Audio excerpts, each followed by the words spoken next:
ಕಳೆದ ಹಲವು ವರ್ಷಗಳಿಂದ ನಿರಂತರವಾಗಿ ಕಾಡುತ್ತಿರುವ ಸಮಸ್ಯೆಗೆ ಪರಿಹಾರ ನೀಡುವಂತೆ ಆಗ್ರಹಿಸಿ ಕಾದ್ರಿಪುರ ಗ್ರಾಮಸ್ಥರು ನೀರಿಗಿಳಿದು ಪ್ರತಿಭಟನೆ ನಡೆಸಿದ್ದಾರೆ. ಮಳೆ ಬಂದರೆ ರೈಲ್ವೆ ಅಂಡರ್ಪಾಸ್ನಲ್ಲಿ ನೀರು ತುಂಬಿಕೊಂಡು ತೀವ್ರ ಸಮಸ್ಯೆ ಆಗ್ತಿದ್ದು, ಪರಿಹಾರ ದೊರೆಯುವವರೆಗೂ ಹೋರಾಟ ಮಾಡೋದಾಗಿ ಗ್ರಾಮಸ್ಥರು ಎಚ್ಚರಿಕೆ ನೀಡಿದ್ದಾರೆ. ರಾತ್ರಿ ಬಿದ್ದ ಮಳೆಗೆ ಕೋಲಾರದ ರೈಲ್ವೆ ಅಂಡರ್ಪಾಸ್ನಲ್ಲಿ ನೀರು ನಿಂತು ಸಾಕಷ್ಟು ಸಮಸ್ಯೆ ಎದುರಾಗಿದೆ.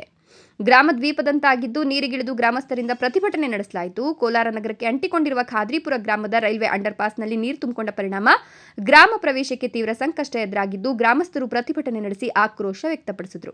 ಅಧಿಕಾರಿಗಳು ಬಂದು ಶಾಶ್ವತ ಪರಿಹಾರ ಕಲ್ಪಿಸಿಕೊಡುವವರೆಗೂ ನೀರಿನಲ್ಲಿ ನಿಂತು ಪ್ರತಿಭಟನೆ ಮಾಡುವುದಾಗಿ ಗ್ರಾಮಸ್ಥರು ಆಕ್ರೋಶ ಹೊರಹಾಕಿದ್ದು, ದಶಕಗಳಿಂದಿರುವ ಸಮಸ್ಯೆಗೆ ಪರಿಹಾರ ಹುಡುಕದ ರೈಲ್ವೆ ಅಧಿಕಾರಿಗಳು ಹಾಗೂ ಜನಪ್ರತಿನಿಧಿಗಳ ವಿರುದ್ಧ ಗ್ರಾಮಸ್ಥರು ಅಸಮಾಧಾನ ವ್ಯಕ್ತಪಡಿಸಿದ್ದಾರೆ. ಮಳೆ ಬಂದರೆ ಗ್ರಾಮ ದ್ವೀಪವಾಗ್ತದೆ, ಶಾಲಾ ಮಕ್ಕಳು ಕೂಲಿ ಕಾರ್ಮಿಕರು ಕೆಲಸಕ್ಕೆ ಹೋಗದ ಪರಿಸ್ಥಿತಿ ನಿರ್ಮಾಣವಾಗ್ತದೆ ಅಂತ ಅಳಲು ತೋಡ್ಕೊಂಡ್ರು. ಈ ವೇಳೆ ಗ್ರಾಮದ ಜನರಿಗೆ ಆರೋಗ್ಯ ಸಮಸ್ಯೆ ಆದರೆ ಆಂಬುಲೆನ್ಸ್ ಬರಲು ಸಾಧ್ಯವಾಗದೆ ಗ್ರಾಮಸ್ಥರು ಪ್ರಾಣ ಕಳೆದುಕೊಳ್ಳುವ ಪರಿಸ್ಥಿತಿ ಇದೆ. ದಶಕದಿಂದ ಇರುವ ಸಮಸ್ಯೆಗೆ ಶಾಶ್ವತ ಪರಿಹಾರ ಕಲ್ಪಿಸಿಕೊಡುವವರೆಗೂ ಪ್ರತಿಭಟನೆ ಮಾಡುವ ಎಚ್ಚರಿಕೆ ನೀಡಿರುವ ಗ್ರಾಮಸ್ಥರು ಪ್ರತಿಭಟನೆ ಮುಂದುವರೆಸಿದ್ದಾರೆ. ಆ ಸ್ಕೂಲ್ ಮಕ್ಕಳು ನೋಡಿ, ಎಲ್ಲ ವ್ಯಾನ್, ಎಲ್ಲ school, Visvesvaraya RV school, Amar Jyoti school, ಎಲ್ಲ ಸ್ಕೂಲ್ ವ್ಯಾನ್ಗಳು ಇಲ್ಲೇ ಓಡಾಡೋದು.